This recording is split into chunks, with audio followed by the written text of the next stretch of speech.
Human psychological distress is chaotic. It presents as a storm of emotions, behaviors, and disjointed thoughts. To treat this suffering, mental health professionals translate that raw, unorganized experience into standardized, actionable medical data. Identifying these conditions systematically is a complex task because the specific biological origins of most abnormal behaviors remain unknown. We currently lack the blood tests or definitive brain markers that define other branches of medicine. To bridge this gap, practitioners use a continuous, iterative framework called the psychopathology clinical pipeline. This pipeline consists of 5 specific branches: assessment foundations, assessment methods, diagnostic systems, diagnostic complexities, and treatment. This framework standardizes how research is funded and how insurance claims are processed. When a clinician follows these steps, they define which interventions a patient can access and how their progress is measured throughout their care. We begin with Branch 1, Assessment Foundations.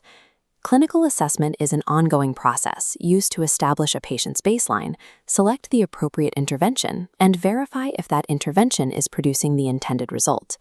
To be scientifically useful, an assessment must meet strict statistical rules. The first is reliability, or measurement consistency. Predictive validity evaluates whether the tool can accurately forecast a patient's future behavior or academic performance. You will also encounter face validity, which is an assessment of whether a test appears to measure what it should. Because this relies on subjective impressions rather than data, it is considered the weakest form of empirical measurement. To ensure every patient experiences a test under the same conditions, we apply standardization. By enforcing uniform rules, clinicians isolate the variables they study.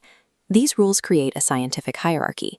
A test can be reliable, delivering the same precise result every time, while being completely invalid. However, for a test to be valid, it must first be reliable. Branch 2 details specific assessment methods. If we use naturalistic observation, we face the risk of reactivity, where patients change their behavior because they are being watched. We also deal with limited cross-sectional validity, as a patient's actions in one setting may not occur in others. Clinicians gather direct data through interviews. While unstructured interviews are flexible, they lack consistency. For higher precision, a mental status examination provides a rigid rubric to evaluate appearance, thought content, mood, and intellectual functioning. Projective tests, such as the Rorschach ink blots or the thematic apperception test, use ambiguous stimuli to elicit a patient's internal conflicts. Their primary limitation is low reliability. Different clinicians often interpret the same response in conflicting ways. Objective personality inventories, like the MMPI, use standardized self-reporting instead. Patients respond to fixed statements, creating a profile that is scored according to established norms. When observation is insufficient, neurological tests like PET, MRI, and CT scans allow clinicians to bypass behavior and directly measure brain chemistry or structural damage. Behavioral assessment maps the mechanics of action through the ABCs of behavior: antecedents that trigger the response, the specific target behaviors, and the consequences that reinforce those actions over time. Other tools include self-monitoring, where patients track their own symptoms, and intelligence testing. While IQ tests evaluate cognitive skills, they are frequently criticized for reflecting social and cultural biases rather than raw intelligence.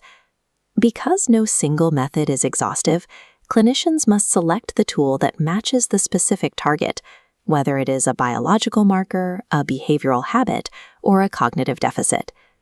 Branch 3 explores diagnostic systems. In the 1880s, Emil Kraepelin noted that specific symptoms tended to occur together in predictable clusters. He defined these clusters as syndromes, creating the foundation for medical classification in psychiatry. Modern classification systems use these syndromes to create distinct disorder categories. This allows for the tracking of global health statistics and helps insurance companies process clinical claims. In the United States, the primary manual is the DSM-5-TR. Published by the American Psychiatric Association, it provides specific diagnostic criteria and includes recent updates for ethno-racial terminology and suicide risk. The global counterpart is the ICD-11, published by the World Health Organization. It ensures that mortality and morbidity data can be compared across different countries and regions. Within these systems, subtypes are mutually exclusive categories. You have one or the other. Specifiers, however, are additive tags that describe the severity or specific features of a disorder, and a patient can be assigned several at once. Clinicians prioritize care by assigning a principal diagnosis as the main focus of treatment. If they lack the information for a final decision but suspect a specific disorder, they may use a provisional diagnosis. The DSM and ICD categorize patients by their reported symptoms. These manuals offer a shared vocabulary for professionals, though they stop short of identifying the biological origins of the disorders themselves. Branch 4 addresses diagnostic complexities. The DSM uses categorical classification, which relies on binary thresholds. Critics argue for dimensional classification, which measures the degree of symptoms on a spectrum, better reflecting how distress actually presents in patients. This binary approach leads to high rates of comorbidity.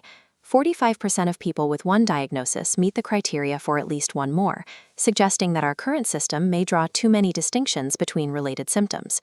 This overlap has led researchers to investigate a general psychopathology factor, or P factor. This theory suggests that an underlying vulnerability may drive multiple different types of psychological disorders.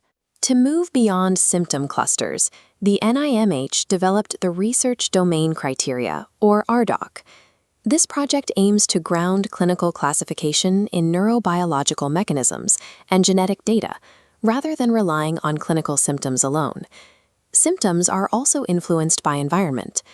Cultural concepts of distress describe syndromes found in specific regions, proving that social variables can change how a disorder is expressed and perceived. When a patient requires care but does not meet every specific criterion for a disorder, clinicians use an unspecified diagnosis. This ensures the pipeline provides access to treatment even when the presentation is atypical. While diagnostic categories provide structure for the field, they often struggle to account for the dimensional and culturally varied nature of human suffering. We conclude with Branch 5, treatment. Psychotherapy involves applying scientifically validated procedures in a collaborative relationship. Statistics show that roughly 75% of individuals who enter therapy experience improvement. To master this material, you must avoid 4 common errors. First, confusing subtypes with specifiers. Remember that subtypes are mutually exclusive, while specifiers can be added together. Second, do not assume the DSM describes the causes of disorders. It is a manual of symptoms, not etiology. Third, realize that while unstructured interviews are common, they have low inter-rater reliability because they lack a standardized format. Finally, use person-first language. Phrases like "a person with depression" are preferred over labeling a patient by their diagnosis to reduce the impact of clinical stigma. The success of the treatment pipeline depends on ensuring the initial assessment is grounded in reliable data and free from procedural bias. Let's review our findings.